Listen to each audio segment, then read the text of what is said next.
La légende du Remoudou. Au pays de Herve, les fermiers font des fromages qu'ils appellent le Remoudou. La légende de ce fromage est aussi intéressante que son mode de fabrication. Voici l'odyssée du fromage de Herve qui comble les palais plus fins. Cette légende est aussi attachée au plateau que l'arbre à sa forêt. Je m'appelle Dom Nicolas et je suis archivé de la Chartreuse de Liège. Vêtue de ma robe de bure, je suis installée devant le luth à écritoire de la bibliothèque de notre couvent. Une lampe à l'huile m'apporte de la lumière et quelque peu de chaleur, bien utile en ces lieux humides et froids. Le but du présent écrit est de raconter une histoire tellement incroyable qu'elle finira bien un jour par devenir une légende.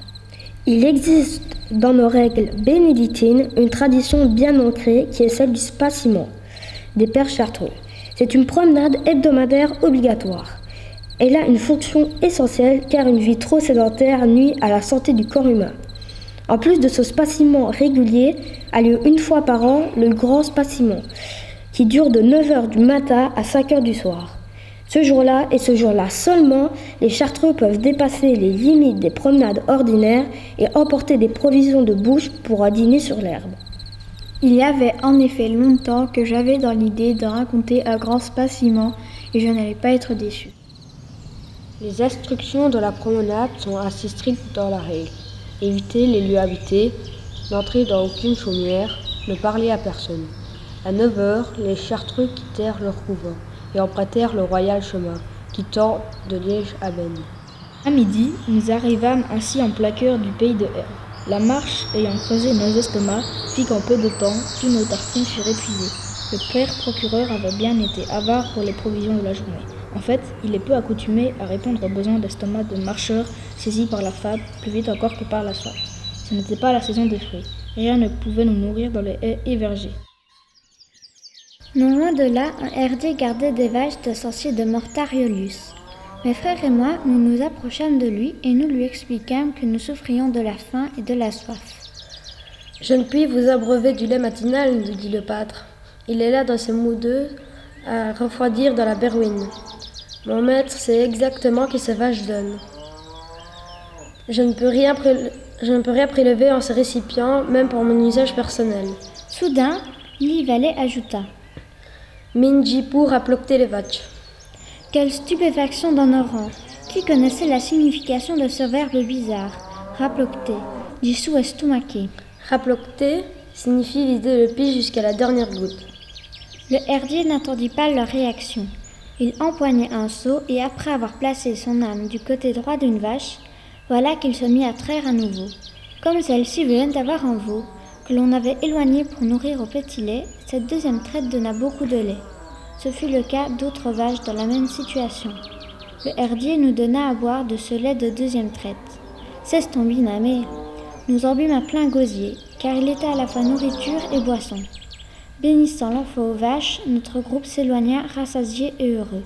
Traînant quelques instants encore avec lui, à l'insu de mes frères, je lui dis : « Je suis Dom Nicolas, père archiviste à la Chartreuse de Liège. » Peu de temps après, se présenta à la Chartreuse un courageux messager disant venir de Mortariolus.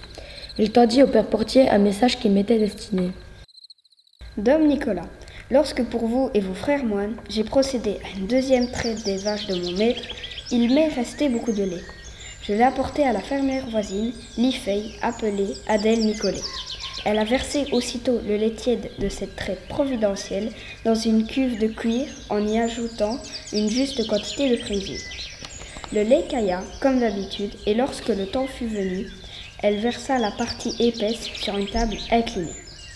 Elle découpa ensuite le fromage obtenu en cubes, les tournant dans le sel et les plaçant par après dans une pièce appelée saloir. Cette technique nous est connue ici, dans ce bon pays de Herve. Mais la grande surprise fut qu'avec ce lait retrait, le fromage était nettement meilleur. La nouvelle se répandit, et les gens ne jurent plus que par le Remoudou. Dans la capitale du plateau, le fromage est devenu le Herve.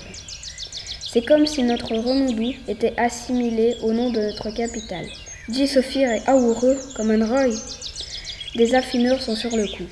Certains laissent mûrir le Herve 6 semaines. Il est alors doux et agréable. Ah oui, Smaine, oufti, cela devient un remoudou piquant. Pour moi, cher Dom Nicolas, comme c'est à la suite de votre visite que j'ai pu, avec Adèle Nicolet, inventer ce fromage, il restera un angelot, soit un petit ange du ciel, à mener à Mortard-le-Russe par les chartreux de votre couvent. Mais quel que soit son nom, ce fromage va, semble-t-il, faire la réputation de notre plateau, comme m'a dit le curé du village. Quand vous en mangez un jour il est tellement bon que le goût vous en reste encore le lendemain. Faites savoir ceci, Dame Nicolas, votre fonction d'archiviste à la Chartreuse vous en donne le pouvoir. Quand j'ai lu cette lettre, je me suis juré de faire écho de cette histoire. Toi qui écoutes cette histoire, diffuse-la pour qu'elle soit à jamais la légende du Remoudou.